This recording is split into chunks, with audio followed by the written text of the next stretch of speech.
Carta a los Hebreos. Carta a los Hebreos. Vamos a continuar con este maravilloso estudio de la Carta a los Hebreos. Carta a los Hebreos capítulo 9. Carta a los Hebreos capítulo 9, versículo 11 en adelante. Carta a los Hebreos capítulo 9, versículo 11 en adelante. Y dice la palabra del Señor de esta manera: Pero estando ya presente Cristo, sumo sacerdote de los bienes venideros, por el más amplio y más perfecto tabernáculo, no hecho de manos, es decir, no de esta creación, y no por la sangre de machos cabríos ni de becerros, sino por su propia sangre, entró una vez y para siempre en el lugar santísimo, habiendo obtenido eterna redención. Porque si la sangre de los toros y de los machos cabríos y las cenizas de la becerra rociadas a los inmundos santifican para la purificación de la carne, cuánto más la sangre de Cristo, el cual mediante el Espíritu eterno se ofreció a sí mismo sin mancha a Dios, limpiará vuestras conciencias de obras muertas para que sirváis al Dios vivo.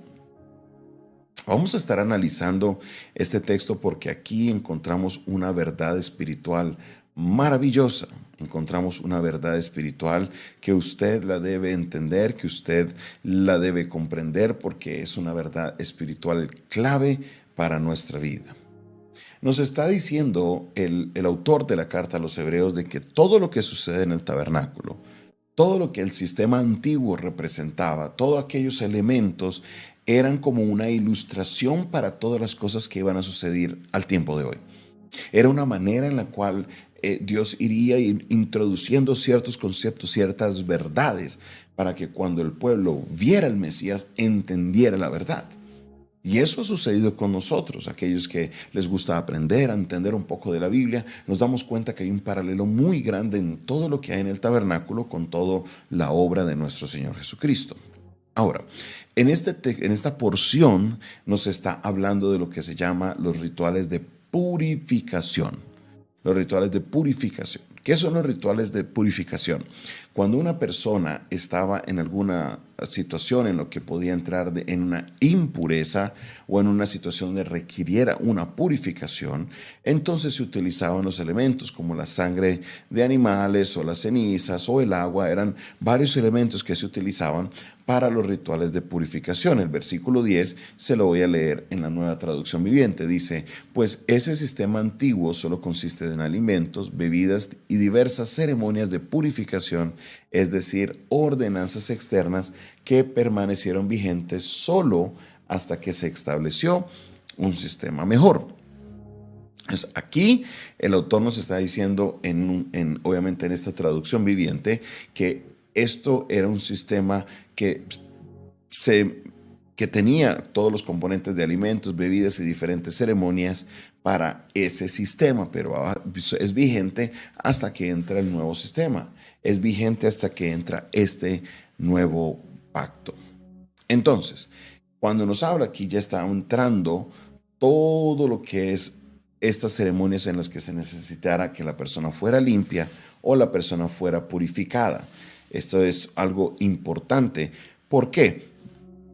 Porque cada vez que una persona entrara en este estado de impureza, cada vez que la persona entrara en un estado en que no pudiera hacer alguna ceremonia porque falló al sistema, entonces se utilizaba la sangre de cabras, de toros, las cenizas de una novilla para limpiar el cuerpo de una persona. Y eso, cuando ya la persona pasaba el ritual de purificación, entonces ya se consideraba a la persona limpia.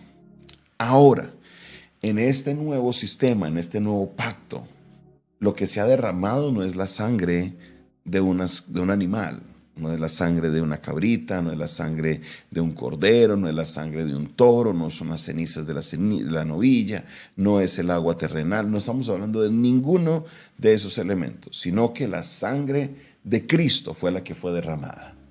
Fue la sangre de Cristo. Y aquí es importante que entendamos una de las verdades de nosotros como creyentes con respecto a la sangre de Cristo. La sangre de Cristo es aquello que se derramó para muchas cosas. Entonces, ese derramamiento de sangre tuvo muchos efectos. Obviamente con el derramamiento de sangre se sella ese pacto nuevo, se afirma ese pacto nuevo. Pero también esa sangre, como dice la Biblia, que no hay perdón de pecados, no hay remisión de pecados, si no hay derramamiento de sangre. Entonces Jesús derrama su sangre, Jesús entrega su vida, se derrama su sangre. Y mire cómo nos dice en la traducción viviente este versículo 14. Mire lo que dice. O versemos del versículo 13. Bajo el sistema antiguo, la sangre de cabras, toros y las cenizas de una novilla podían limpiar el cuerpo de las personas que estaban ceremonialmente impuras. Imagínese cuánto más la sangre de Cristo nos purificará la conciencia de acciones pecaminosas para que adoremos al Dios viviente, pues por el poder del Espíritu Eterno, Cristo se ofreció a sí mismo como sacrificio eterno por nuestros pecados. Cristo se ofreció a sí mismo como sacrificio eterno por nuestros pecados.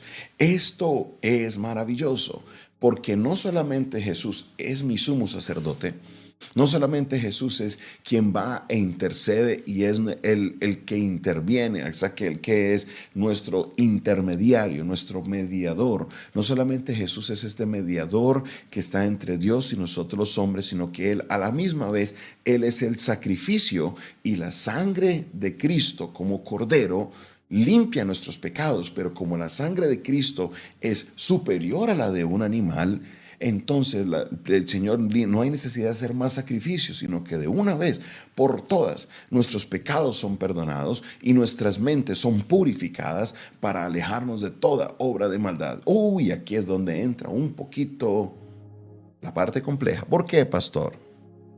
Porque la sangre de Cristo es poderosa para purificarnos. La sangre de Cristo es poderosa para limpiarnos, así como lo era la sangre de aquellos animales para purificar a los que estaban ceremonialmente impuros. Pero el texto está diciendo que la sangre de Cristo es superior. La sangre de Cristo es superior. Y como es superior, no solamente limpia nuestras conciencias, sino que limpia también nuestras vidas para prevenirnos de hacer cosas que antes hacíamos. La sangre de Cristo tiene poder y quiero que usted lo declare ahí. Dígalo conmigo, la sangre de Cristo tiene poder. Pero no ese poder muchas veces que tenemos que es como místico, que solo porque digo, uy, la sangre de Cristo y ya las cosas cambian. No, aquí estamos hablando de que tiene un poder, algo poderoso que puede purificar nuestras mentes y nuestras conciencias para que entonces no hagamos más esas obras que antes hacíamos. Y aquí es donde el tema se pone complejo porque muchas personas reciben a Cristo, dicen que aceptan el sacrificio de Cristo, dicen que la sangre de Cristo los ha purificado, pero continúan en su vida pasada, continúan en su vida pecaminosa. Y aquí el autor nos está diciendo, si la sangre de Cristo, si la sangre de un animal nos podía purificar y el derramamiento de sangre de un animal podía perdonarnos de nuestros pecados, ahora la sangre de Cristo primero nos perdona de nuestros pecados como un único sacrificio. No hay que estar presentando la sangre de Cristo o crucificando a Cristo cada vez que pecamos. No, una vez y por todas se acabó el derramamiento de sangre, no más. Pero también número 2, así como la sangre de los animales purificaba, también la sangre de Cristo nos purifica nuestras mentes y nuestras conciencias. Entonces, hoy tienes que hacerte una pregunta grande y es, ¿cómo estás tú frente a las situaciones que te afectaban antes? ¿Cómo estás tú frente a las situaciones que antes te tenían esclavo?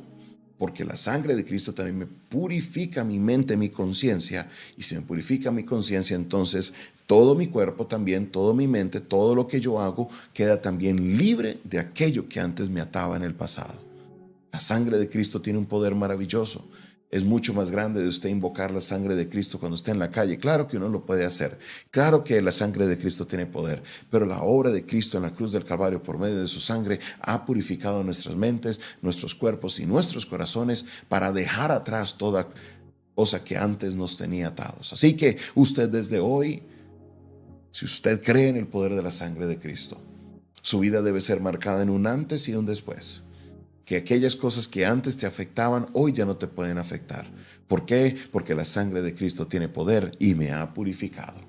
Ha purificado mi mente y mi conciencia, porque ya no haré más esas obras pecaminosas de antes. Es que ahora soy santo y perfecto. No, claro que cometeremos algunos errores, pero eso que antes me afectaba, que antes yo era un borracho y me convertí a Cristo entre comillas, y que la sangre de Cristo entre comillas me limpió, pero sigo con la borrachera, eso no está correcto. Que antes yo luchaba con la mentira, mentía todo el tiempo y ahora me convierto a Cristo y sigo en lo mismo. No, eso no es correcto. Así usted tiene que analizar su vida, cómo eran sus prácticas antes de Cristo. Y claro, entramos a Cristo y estamos en ese proceso de santificación, pero soy nueva criatura. Las cosas viejas pasaron y aquí todas son hechas nuevas. Que la sangre de Cristo purifique tu mente. Que la sangre de Cristo limpie tu vida. Para que si no has sido transformado todavía, venga el Señor y te transforme. Porque la sangre de Cristo tiene poder. Gracias, Señor, por tu palabra. Gracias, Señor, por lo que nos enseñas el día de hoy, porque tu palabra es clara. Y, Señor, mis prácticas pasadas ya no deben perseguirme el día de hoy. Mis prácticas pasadas fueron vencidas y crucificadas en la cruz del Calvario, y el derramamiento de sangre purificó mi mente, mi corazón, y a pesar de que aún tengo luchas, Señor, tú me has dado el poder para salir adelante por el poder de tu Espíritu Santo. Bendigo hoy a cada persona que hoy dispuso su corazón para escuchar tu palabra.